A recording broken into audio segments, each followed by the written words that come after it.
and once in the 80s, then in 1994, a bunch of infected monkeys got out because Tulane University had their primate testing facility center in our town. And a bunch of infected monkeys got out, and they let us out of YMCA summer camp to help the police look for them, bro. I remember they came to summer camp, and they basically took the kids to look for. Let me get that pen real quick. Not kids, dude, the tallest boys. They took the tallest boys right out, and we helped them look for them. I remember surrounding a couple of chimps outside of a Kenny Rogers Roasters, dude, off of Highway 190. That's a true story, dude. That's the name of your book. Huh? I was surrounded some chimps next to a Kenny Rogers Roasters. And dude, the shit got racial. Like, people would go around town, they were yelling. I mean, this is fucked up. I mean, this just shows you how far in the South you are. People would be like, 90 monkeys just escaped from this place or whatever. And you'd literally have, like, you know, people riding around with guns, fucking Confederate flags. It's like, dude, these are animals, man. Like, relax. Like, the shit almost got, it was weird. You know, I knew, dude, I mean, you know, I grew up around some fucking real crazy poor white people. You know, the dude, they had a dude in our town, no arms, used to fucking fight everybody. You know that dude. You know what I'm saying? He'd get you in that lurch. He would catch you with between his chin and his chest. He would fucking snack you like a snake. We were talking about this dude. His boy Gert was his name. And he would just get you like that, bruh. And he'd choke you down. He had no arms. No arms at all. And he'd fight anybody, dude. And he would choke you. So if you went to punch him, how would he block? Oh, bro. He'd spin out of it. He'd spin, he'd duck, he'd dodge. The dude had, I mean, he just... And would he catch your hand with his neck? Huh? Would he catch your hand? He would just lurch at you. And, bro, the thing is, here was the... Oh, you know what? If he hits you with that shoulder, you're going down. Yeah, part of it. But the big move was that choke. He would catch you like this. Where would he catch you? Your hand? In your neck. He would catch you neck to neck. That's fucking crazy. Oh, once he got you neck to neck, Gert Yuva, the whole family was fucking... He could choke you out. Psychos, bro. Brother had sharpened half of his teeth on one side of his mouth, dude. These people would fuck you up. One of the kids was in a wheelchair, they never taught him to walk, I think. I don't even think he was crippled. They just never taught him to walk. And so the other brother would carry him on his back everywhere, like a backpack, dude. And didn't even give a fuck.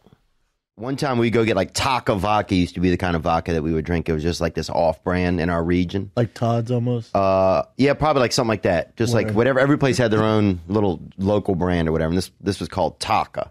And so you go get a fifth of Taka or whatever. So one time I'll pull up by the gas station and they had this man. And I was thinking, oh, this guy will buy some vodka. He looks like he drinks some vodka.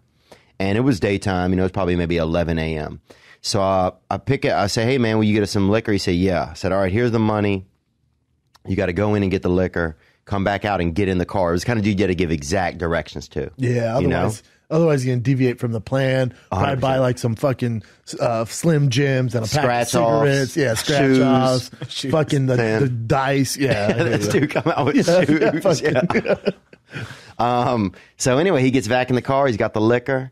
And that's when this dude told me, he's like, you know, I'm the headbutting champion of the world, right? Last thing you want to hear from, I'm talking this guy, the only man I've ever seen, yeah. He had that thick head. Oh. This guy's head was probably made by that shoemaker, right?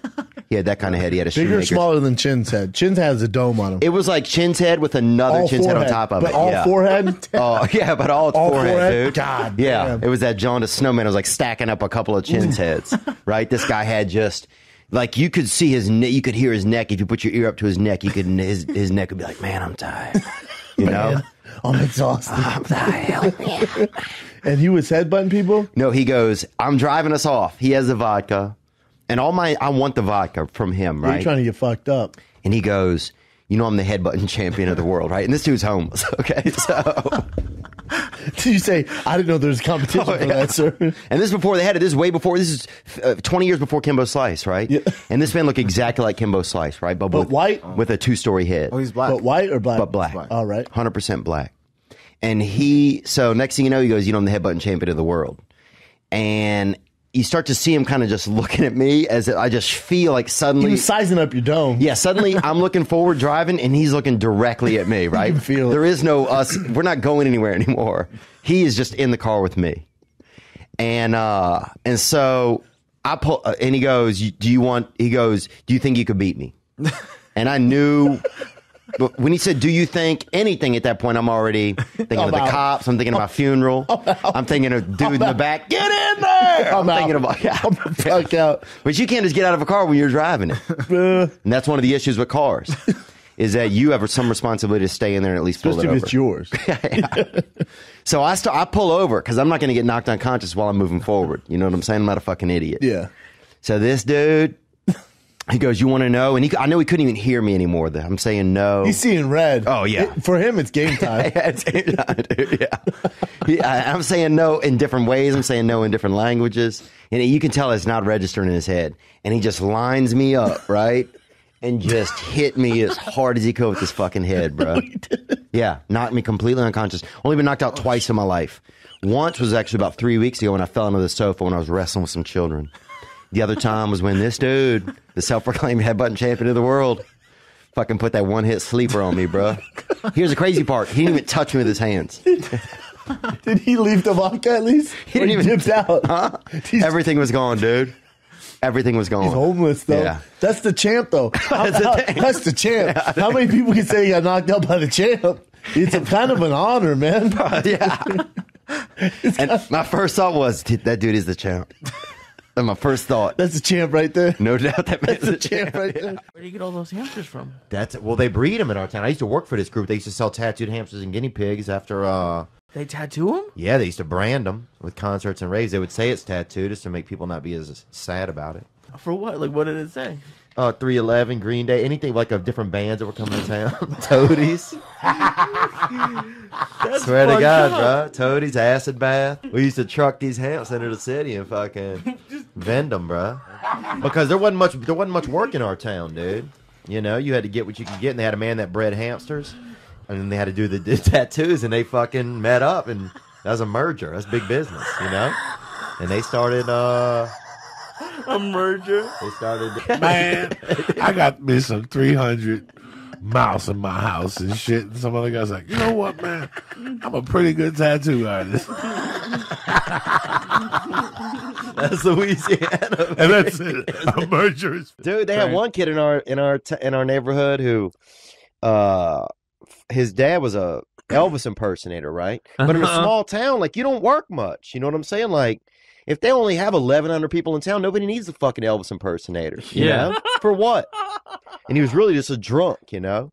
And he was hiding behind the costume. And but around Christmas, they'd let him dress up like Santa. The city would pay him. And he was a seasonal greeter. He would fucking greet people by the train station. They were like, all right, he can pull Elvis off. I'm sure he can do Santa. Yeah. So... But, and he fucking, I remember he made his son a wooden shirt one time for fucking, what? Hold on a minute. For Christmas. Out of what do you plywood. mean a wooden? He made this boy Nathan, bro. He made little Nathan a fucking wooden shirt, because I remember holding half of it up when they fucking nailed him into it. They had to nail him into the shirt? Yeah, it was a plywood shirt. Couldn't slide it over. And I'll be honest with you, dude. We fucking, and he loved it, dude. It was like the only thing his dad ever made him, probably, or got him. I remember he was fucking crying and fucking tears on top of the fucking plywood. Yeah, it's ply, but it was wood, and was it was sanded. It was rough. Fucking rough shirt, dude. And kids are throwing darts at him. And shit. Oh, dude, I remember we drew arrows. We drew a bunch of swastikas on it one time. Oh my God! What do you mean one time? Do you wear it all the time? You ruined that shirt. He wore it a couple days in a row. That was, it's tough to get on and off, I guess. Dad's like, you know how hard I fucking worked on that shirt. But over the summer, a fucking hornet's nest got under one of the fucking... Shut the... I swear to God. What, he kept it outside or something? Yeah, they kept it in the garage. Yeah. Something got in it. That's what I remember anyway. I'm trying to think of what else. It could have been rats, but I think it was hornets.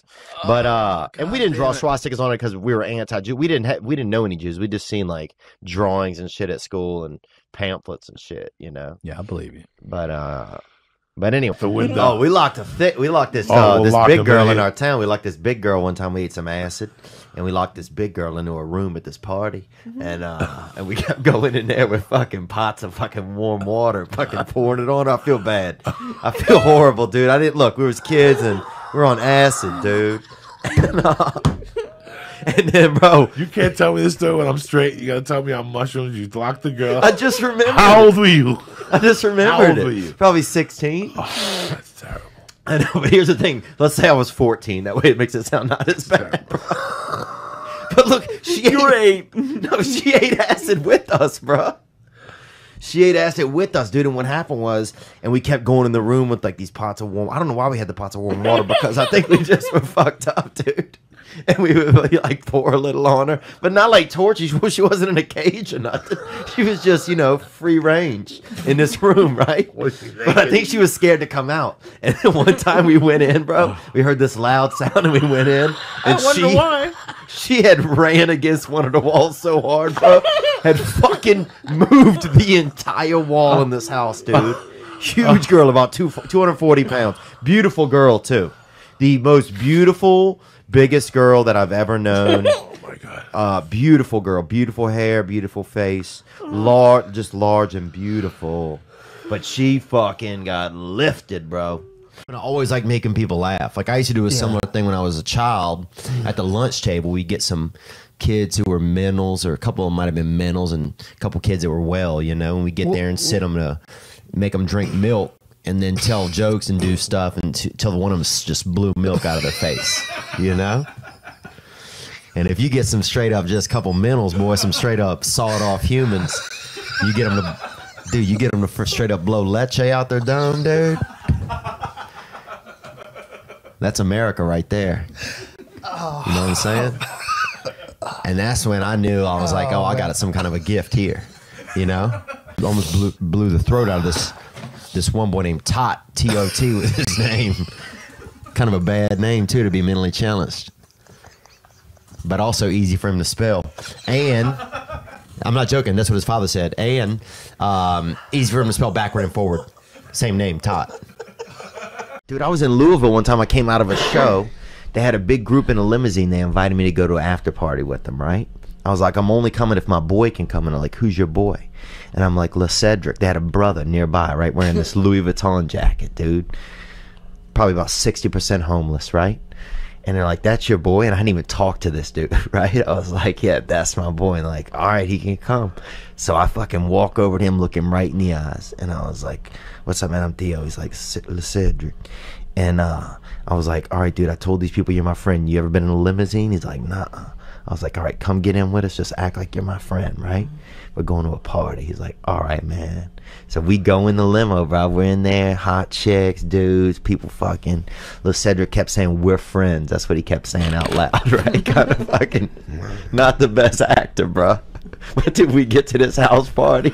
It's a nice, cool fucking party, bro. I'm downstairs. I'm in the kitchen. Somebody. The hustle and grind. I carve my path. Each step forward in aftermath. Dreams pulsate within. Fueling my fire with determination ablaze. I never tire. Day by day, I chase the gleam. In the labyrinth of life, I craft my scheme. I'll nurture my aspirations, let them thrive in the symphony of ambition. I'll strive, rise up and showcase your might. Show them what they want. They say us take flight. We'll scale the peaks, reach the zenith's height. Together we'll ascend, never falter, never slight.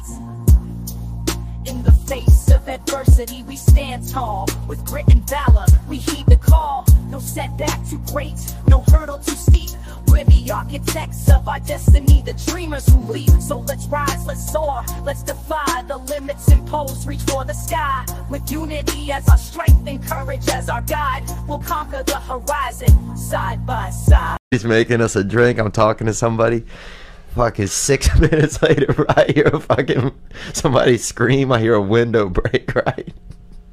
Somebody comes running down. They said some dude just stole like 4 purses out of the coat room upstairs and fucking jumped out a window. That would have been me, Doug. And that was fucking Cedric, bro. And that was like, and everybody there was like crying and pissed. And some girl was like furious because all her tampons were in there or something. I remember she got pissed. She was a tough girl. She was like one of those, what are those people that slide the thing on the ice, she said? Curlers? Yeah, she was a curler. And, but I was, in my head, I was like, this is the best fucking night ever.